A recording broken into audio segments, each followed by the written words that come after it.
কিছুতেই কথা বলছে না। আপনি যান। আপনার সাথে আজ আমার প্রথম দেখা। মা বাবাকে মনে পড়ে? কিছু জিজ্ঞেস করলাম তো, বলেন মা বাবাকে মনে পড়ে?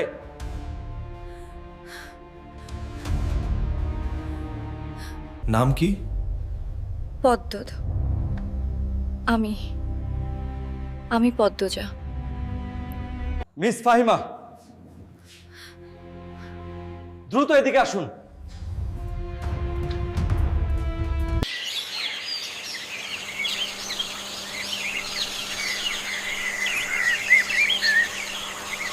বুঝছো পদ্মর মা, এইবার যে পাত্র আনছি এক্কেরে খাঁটি হীরা। আমি আমার মেয়ের জন্য পাত্র চাইনি, তবুও বারবার কেন আসেন আপনি? যুবতী মাইয়া ঘরে রাহন ভালা না। মেয়েটা তো আমার, আমাকেই বুঝতে দেন না। গ্রামে কি আর ছেড়ি নাই? একটা ছেড়িরেই কেন সবার চোখে পড়তে হইব? চাইলেই কি সব পাউন যায়? আপা, এই আপা, স্কুলে যাবি না? আপারে না।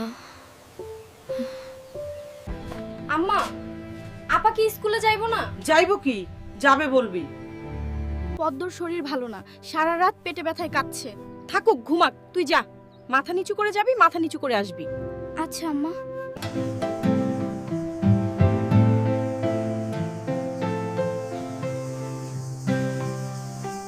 বিসমিল্লাহ।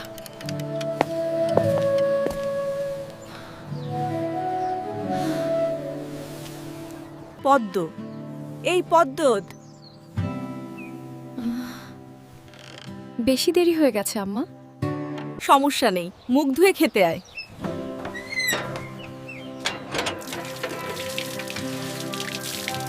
তাড়াহুড়ো করছিস কেন? মুখ ধুতে যেয়ে চুল ভিজিয়ে এসেছিস। খেয়ে রোদে বসে চুলটা শুকিয়ে নিবি। আচ্ছা আম্মা। আম্মা, পূর্ণা প্রেমা আসে নাই? পূর্ণা আসছে, স্কুলে গেছে। প্রেমা দুপুরে আসবো। আচ্ছা আম্মা। আমি কি তোমাদের সত্যিকার মেয়ে আম্মা? সন্তান হয় না বলে কি দত্তক এনেছিলে? আব্বা কেন আমাকে এত অবহেলা করেন? তুই আমার গর্ভের সন্তান, আর তোর বাবারই মেয়ে। এখন যা, পড়তে বস। অনেক পড়তে হবে তোর। আম্মা, আম্মা, আয় টর্চ নিয়ে যা। বুবু, বাড়ি আন্দার কেন? বাতি টাতি জ্বালাও। হানিফ, আসছিস? আমি। ওদের খাওয়ার সময় হয়েছে, তুইও খেয়ে নে। এইখানেই খামু না তোমার সরাইখানাত যাইতে হইব? আয়, ভেতরে আয়। তোমার ছেড়িগুলান কইতে? আছে রুমেই, পড়ছে। এই আন্ধারেও পড়ে। কি রে পদ্ম, খেতে আয়।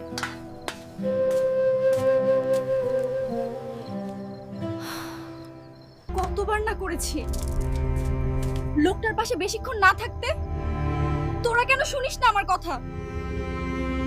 পদ্ম, আমার রুমে আয়। কি লুকোচ্ছিস? হানিফের সামনে কেন যেতে চাস না? সে কি করেছে? হানিফ ধরিবাজ লোক, সৎ ভাই বলে বলছি না, আমি জানি তার ব্যাপারে যে কোনো কথা আমার বিশ্বাস হবে। তুই বল, কি লুকোচ্ছিস? মামা সৌদিতে যাওয়ার আগের দিন আমাদের সবার দাওয়াত ছিল না নানা বাড়ি? খালামণি ভাই বোনেরা এসেছিল। সেদিন ঢাকা থেকে যাত্রার লোক আসছিল স্কুলে, মনে আছে আম্মা? কে কে ওখানে? আমি।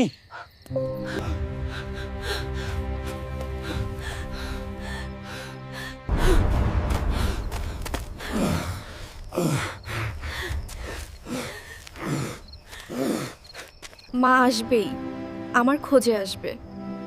পুরো ঘটনাটা শুনতে মা আসবেই।